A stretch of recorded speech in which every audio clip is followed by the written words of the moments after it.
अस्सलाम वालेकुम everyone, I am doctor Naseem Abbas और आज हम जिस टॉपिक को डिस्कस करेंगे that is very critical topic because कुछ दिन पहले एक टीचर की ड्यूरिंग लेक्चर डेथ हो गई है। उस डेथ की वजह सडन कार्डियक अरेस्ट था, यानी कि हार्ट अटैक। अब ये टॉपिक सोशल मीडिया पे अंडर डिस्कशन है, इस पर बहस हो रही है कि आखिर क्या वजह है कि यंगस्टर्स ज़्यादा से ज़्यादा हार्ट अटैक की जद में आ रहे हैं। कुछ वाक़यात ऐसे होते हैं जो कोइंसिडेंस के तौर पे आपस में लिंक कर जाते हैं, जैसे कि कोविड वैक्सीनेशन को इन हादसात से लिंक किया जा रहा है। हालांकि ऐसा नहीं है। एक्चुअल में इसकी क्या वजूहात हैं और इनसे किस तरह से हम अपने आप को बचा सकते हैं, इसको हम आज की वीडियो में डिटेल में डिस्कस करेंगे। सबसे पहले हम ये डिस्कस करते हैं कि आखिर कौन सी चीज़ें हैं, कौन से फैक्टर्स हैं जो हार्ट अटैक को ट्रिगर करते हैं। इनके अंदर सबसे पहले आता है आपकी फैमिली हिस्ट्री, यानी कि आपके जीन्स। कुछ लोगों के अंदर, उनकी फैमिली के अंदर बड़े स्ट्रॉन्ग हार्ट फेलियर के केसेस होते हैं, उनके अंदर हिस्ट्री होती है, जिसकी वजह होती है उनके अंदर कोलेस्ट्रॉल लेवल का ज़्यादा होना या ब्लड प्रेशर का बड़े होना या डायबिटीज़ मिलाइटिस का होना, यानी कि शुगर का होना। इनकी वजूहात पर फैमिली के यंग मेंबर्स में भी हार्ट अटैक की शरह नॉर्मल लोगों से ज़्यादा होती है। इसके अंदर दूसरी वजह होती है स्ट्रेस होना, यानी कि कभी कभार लोग इतने स्ट्रेस में चले जाते हैं, इतनी ज़्यादा एंग्जाइटी में चले जाते हैं कि उनके बॉडी के अंदर कुछ ऐसे हार्मोन्स पैदा होते हैं जो ट्रिगर करते हैं आपके डिफरेंट मैकेनिज़म्स को, और ये मैकेनिज़म्स लीड करते हैं towards heart failure, towards heart conditions. इसके अलावा जो तीसरी वजह होती है वो डिफरेंट हार्ट कंडीशंस होती हैं। मिसाल के तौर पे आप पहले से हार्ट के पेशेंट हैं, या आप पहले से कोलेस्ट्रॉल के पेशेंट हैं, आप पहले से ब्लड प्रेशर के या शुगर के पेशेंट हैं, तो इन लोगों के अंदर हार्ट अटैक की शरह बाकी लोगों से ज़्यादा होती है।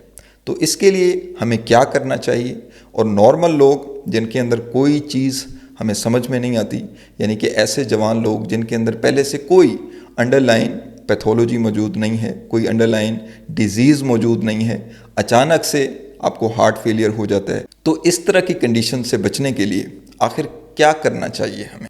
मैं हमेशा अपनी वीडियोस में इस बात पे जोर देता हूँ कि you must have an active lifestyle, क्योंकि आपका लाइफस्टाइल ये डिसाइड करता है कि खुदा न खास्ता आपको दिल का कोई मसला तो नहीं होगा, खुदा न खास्ता आप ब्लड प्रेशर या शुगर के मरीज़ तो नहीं बनेंगे फ्यूचर में। तो इसलिए आपके लाइफस्टाइल का एक्टिव होना बहुत ज़रूरी है। एक्टिव लाइफस्टाइल किस तरह से रखा जाए, आखिर ऐसी कौन सी चीज़ें हैं जिनको आपको रेगुलर करने से आपका दिल हमेशा सेहतमंद रहता है। सबसे पहली चीज़ है स्टे एक्टिव। आपको हमेशा एक्टिव रहना चाहिए। एक्टिव का मतलब क्या है? यहाँ एक्टिव रहने का मतलब दो चीज़ें हैं। पहली चीज़ तो ये है कि आपको रोज़ाना की बेसिस पे कम अज़ कम 30 मिनट्स की कोई फिज़िकल एक्टिविटी करनी चाहिए। इसके अंदर आपकी स्विमिंग हो सकती है, आप वॉक कर सकते हैं, आप जॉगिंग कर सकते हैं, आप साइकिलिंग कर सकते हैं, या अपनी पसंद की कोई स्पोर्ट खेल सकते हैं, जैसे कि टेनिस खेल सकते हैं, क्रिकेट खेल सकते हैं। ये फिज़िकल एक्टिविटीज़ हैं, ये हेल्दी एक्टिविटीज़ हैं, और रोज़ाना की बेसिस पे कम अज़ कम 30 मिनट्स आपकी ये एक्टिविटीज़ होनी चाहिए। इसके अलावा आपको वीक में कम से कम 1 दिन या मैक्सिमम 2 दिन कोई विगरस एक्टिविटी करनी चाहिए, जो मॉडरेट इंटेंसिटी की एक्टिविटी हो।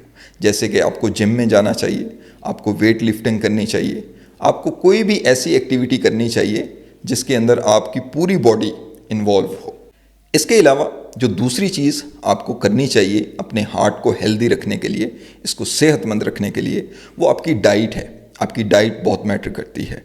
ये मैटर करता है कि आप रोज़ाना की बेसिस पे क्या खा रहे हैं, क्या पी रहे हैं, और कौन सी चीज़ आपके स्टमक में जा रही है, क्योंकि यही चीज़ें आपके दिल की सेहत का फैसला करती हैं। मिसाल के तौर पे वो बंदा जो ज़्यादातर फास्ट फूड खाता है, यानी कि प्रोसेस्ड फूड लेता है, उसके अंदर ये ज़्यादा चांसेस होते हैं कि वो 35 या 40 ईयर्स के बाद खुदा न खास्ता ब्लड प्रेशर की बीमारी में मुब्तला हो सकता है। इसी तरह से वो लोग जो अपने खानों में मसालों का बहुत ज़्यादा इस्तेमाल करते हैं, उनके अंदर ज़्यादातर फैमिली के मेंबर्स फ्यूचर में ब्लड प्रेशर के मरीज़ बन जाते हैं या किसी न किसी दिल की बीमारी में मुब्तला हो जाते हैं।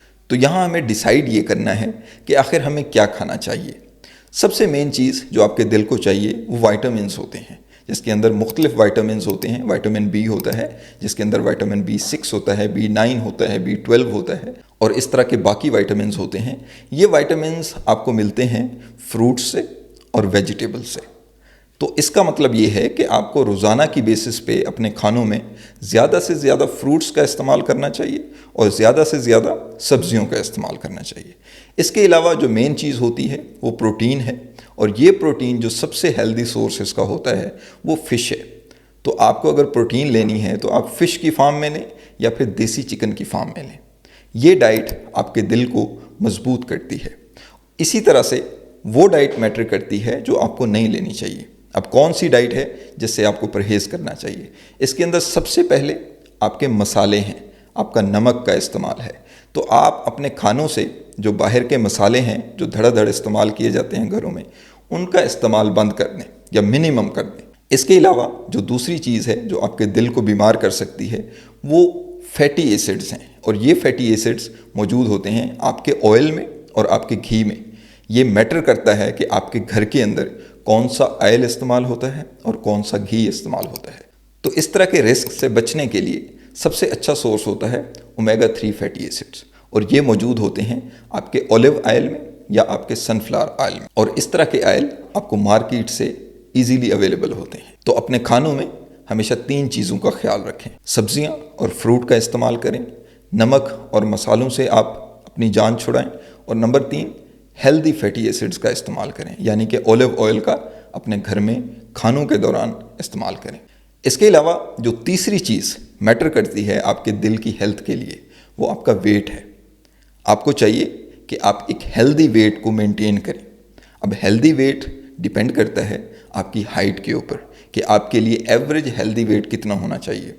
उसके लिए एक फॉर्मूला है जो इस वक्त आपको स्क्रीन पे नज़र आ रहा है कि आपका BMI इसके अंदर मैटर करता है, और BMI निकालने का फॉर्मूला इस वक्त आप स्क्रीन पे देख रहे हैं।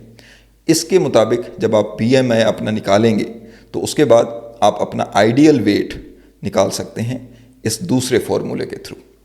इस फॉर्मूले के थ्रू जब आपका आइडियल वेट आपके सामने आ जाएगा तो उसके बाद आप अपना वेट करें और आप अंदाज़ा लगाएं कि क्या आप इस हेल्दी वेट के अंदर आते हैं या इससे ज़्यादा वेट तो नहीं है। अगर आपका वेट आपके हेल्दी वेट से ज़्यादा है तो ये मैटर करता है, और ये आपके दिल की बीमारियों के रिस्क को बढ़ा देता है।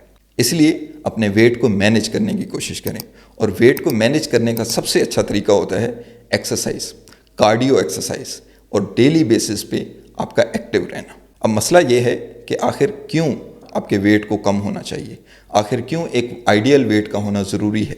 इसकी वजह यह है कि जितना आपका वेट बढ़ जाता है, आइडियल वेट से बढ़ जाता है, उतना आपके हार्ट के ऊपर बर्डन पड़ता है उस एक्स्ट्रा वेट को मैनेज करने के लिए, उसको मेटाबोलाइज करने के लिए। तो ये ऐसे ही है जैसे एक मज़दूर से आप काम ले रहे हैं और अचानक आपने उसका काम डबल कर दिया है। इसी तरह से जब आपका वेट बढ़ता है तो आपकी बॉडी के अंदर फैट्स ज़्यादा हो जाते हैं। जब फैट्स ज़्यादा होते हैं तो आपके अंदर कोलेस्ट्रॉल बढ़ने के चांसेस होते हैं, आपके अंदर ब्लड प्रेशर बढ़ने के चांसेस होते हैं। इसी तरह से आपकी किडनी के ऊपर प्रेशर पड़ता है।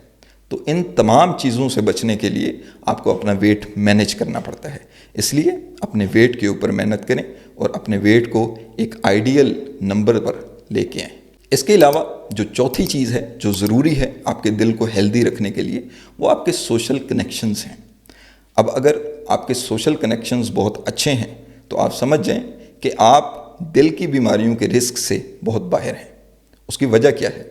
उसकी वजह यह है कि एक स्टडी है जो ये कहती है कि 2030 के बाद या 2030 से ऑनवर्ड जो हार्ट अटैक की सबसे बड़ी वजह होगी वो स्ट्रेस होगा, वो एंग्जाइटी होगी। यानी कि लोग डिप्रेशन की वजह से उनको हार्ट अटैक होगा। अब डिप्रेशन की सबसे बड़ी वजह क्या है? मेडिकल साइंस कहती है कि डिप्रेशन की सबसे बड़ी वजह आपके सोशल कनेक्शंस का ना होना या आपके सोशल कनेक्शंस का बहुत कम होना है। इसकी आम सी एग्जांपल ये है कि अगर एक बंदा डेली बेसिस पे अपने किसी बेस्ट फ्रेंड से मिलता है, उससे फ़ोन पे बात करता है, तो वो बाकी लोगों की निस्बत हैप्पी रहता है। इसी तरह से आपके आसपास के लोगों से आपके कनेक्शंस, आपके रिश्ते जितने मजबूत होते हैं, जितना आप उनसे कनेक्टेड रहते हैं, उतना आप स्ट्रेस से दूर रहते हैं। तो स्ट्रेस जो है ये मैटर करता है आपके दिल की हेल्थ के लिए। उसकी वजह यह है कि जब आप स्ट्रेस में जाते हैं तो आपके हॉर्मोन्स का जो लेवल है वो डिस्टर्ब हो जाता है। इसके अंदर एक हार्मोन पैदा होता है जिसको हम कॉर्टिसोल कहते हैं। ये कॉर्टिसोल एक ऐसा हार्मोन है जो आपके स्ट्रेस को तो मैनेज करता है, लेकिन उसके साथ साथ आपके बाकी निज़ाम को डिस्टर्ब करता है, और ये सबसे ज़्यादा ट्रिगर करता है आपके बॉडी वेट को। आपने बहुत सारे ऐसे लोग देखे होंगे जो अपना वेट मैनेज करने की कोशिश करते हैं, जो डाइटिंग करते हैं, जो एक्सरसाइज भी करते हैं, लेकिन स्टिल वो ये कंप्लेन करते हैं कि हमारा वेट कम नहीं हो पा रहा है। उसके पीछे मेन रीज़न होती है उनका स्ट्रेस। क्योंकि वो स्ट्रेस में होते हैं, इसलिए उनकी बॉडी के अंदर जो कॉर्टिसोल का लेवल है वो हमेशा ऊपर रहता है। अब ये कॉर्टिसोल का लेवल उनके अंदर वेट को कम नहीं होने देता। जो वो मेहनत कर रहे होते हैं उसके ऊपर ये हार्मोन पानी फेरने के लिए अकेला ही काफ़ी होता है। इसलिए अपने सोशल कनेक्शंस को हमेशा स्ट्रॉन्ग रखें। इसके अलावा जो दूसरा तरीका होता है आपकी स्ट्रेस को मैनेज करने के लिए, वो होता है कि अपने मनपसंद की कोई ना कोई एक्टिविटी हमेशा करते रहें। मेडिकल साइंस ये कहती है कि एक बंदे को एवरेज हफ्ते में कम से कम 2 दिन अपने मनपसंद की कोई ना कोई एक्टिविटी करनी चाहिए। उसका मतलब ये होता है कि अगर आपको ड्राइंग पसंद है तो आपको हफ्ते में 2 दिन ड्राइंग करनी चाहिए, अपने बच्चों के साथ, अपनी फैमिली के साथ, या फिर अकेले बैठ के। इसी तरह से अगर आपको टेनिस पसंद है तो आप अपनी रूटीन से, अपनी हेक्टिक रूटीन से हफ्ते में कम से कम 2 दिन निकालें जिसमें आप आधे घंटे के लिए या 1 घंटे के लिए टेनिस खेलें। इस तरह की एक्टिविटीज़ आपके अंदर के बच्चे को, आपके अंदर के मासूम बच्चे को हमेशा ज़िंदा रखती है, और ये बच्चा कभी भी आपकी बॉडी को स्ट्रेस में नहीं जाने देता। तो ये मैटर करता है कि आपके सोशल कनेक्शंस और आपकी मनपसंद एक्टिविटीज़ कैसी हैं। तो इनको मैनेज करें ताकि आपका दिल हमेशा हेल्दी रहे। इसके अलावा एक 5वीं चीज़ होती है जो आपके दिल को सेहतमंद रखने के लिए बड़ा अहम किरदार अदा करती है, जो कि आपकी रात की नींद है। ये मैटर करता है कि आप रात को कितने बजे सोते हैं, या फिर ये मैटर करता है कि आपकी नींद कितने घंटे की है। अगर एक बंदा रात को 7 से 8 घंटे की नींद पूरी करता है तो वो हार्ट अटैक के रिस्क से बाहर हो जाता है। यानी कि अगर आप रात को लेट नाइट तक जागते हैं तो ये आपके दिल की बीमारियों के रिस्क को बढ़ा देता है। इसके पीछे लॉजिक क्या है? लॉजिक ये है कि जब आप रात को सोते हैं तो आपकी बॉडी के अंदर से जो टॉक्सिन्स होते हैं, जो जहरीले मादे होते हैं, उनको एलिमिनेट किया जाता है। अगर ये एलिमिनेट ना हो तो ये आपकी बॉडी के अंदर जहर का काम करते हैं, और इस जहर का सबसे ज़्यादा असर होता है आपके दिल के ऊपर और आपके दिमाग के ऊपर। एक तो ये दिल की नॉर्मल एक्टिविटी को बढ़ा देते हैं, दूसरा ये आपके न्यूरॉन्स और आपके ब्रेन के फंक्शन को लो कर देते हैं। ये वही ब्रेन है जिसने आपके दिल की हार्ट बीट को कंट्रोल करना होता है। दूसरा, आपका दिल जिसने एक नॉर्मल फंक्शन करना था उसकी एक्टिविटी में इजाफा हो जाता है और इसके ऊपर बर्डन बढ़ जाता है। और तीसरा, ये आपकी बॉडी के अंदर ऐसे हार्मोन्स की प्रोडक्शन को रोकते हैं जो आपकी बॉडी को फिट रखने के लिए बहुत ज़रूरी होते हैं, जो आपके मूड को हैप्पी रखने के लिए और आपको कॉन्फिडेंट रखने के लिए और आपको एक्टिव रखने के लिए काम करते हैं। इसीलिए आपकी नींद का कम से कम 7 से 8 घंटे पूरा होना बहुत ज़रूरी है। इन 5 चीज़ों के अलावा एक और चीज़ है जो ज़रूरी है आपके दिल को सेहतमंद रखने के लिए। ये उन लोगों के लिए है जो पहले से दिल की किसी बीमारी में मुब्तला हैं, किसी हार्ट कंडीशन का शिकार हैं। मिसाल के तौर पे अगर उनको ब्लड प्रेशर का मसला है, अगर उनको शुगर का मसला है, या उनका कोलेस्ट्रॉल लेवल बढ़ा रहता है, तो उन लोगों को चाहिए कि वो अपने फिजिशियन के पास रेगुलर चेकअप्स करवाएं। यानी कि जो आपका फिजिशियन आपको रिकमेंड करता है कि महीने में इतने चेकअप्स होने चाहिए, वो चेकअप्स उनके लिए ज़रूरी हैं। इन चेकअप्स का सबसे बड़ा फ़ायदा ये होता है कि आपकी जो भी कंडीशन है, आपकी जो भी बीमारी है, वो आपकी फिजिशियन की नज़र में रहती है, और वो इस चीज़ को मॉनिटर कर रहा होता है कि कब आपकी मेडिसिन चेंज करनी है, कब इसको बढ़ाना है, कब इस डोज को कम करना है, जिसकी वजह से आपकी वो कंडीशन एसिम्प्टोमेटिक रहती है, यानी कि वो आपकी बॉडी को नुकसान नहीं पहुंचा रही होती।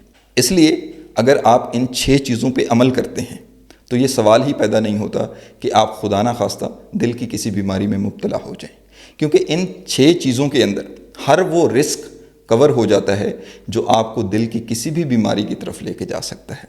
मैं उम्मीद करता हूँ कि ये वीडियो आपके लिए फ़ायदेमंद रही होगी। इस वीडियो को अपने प्यारों के साथ शेयर करें और अपना ढेर सारा ख्याल रखें। अल्लाह हाफिज़।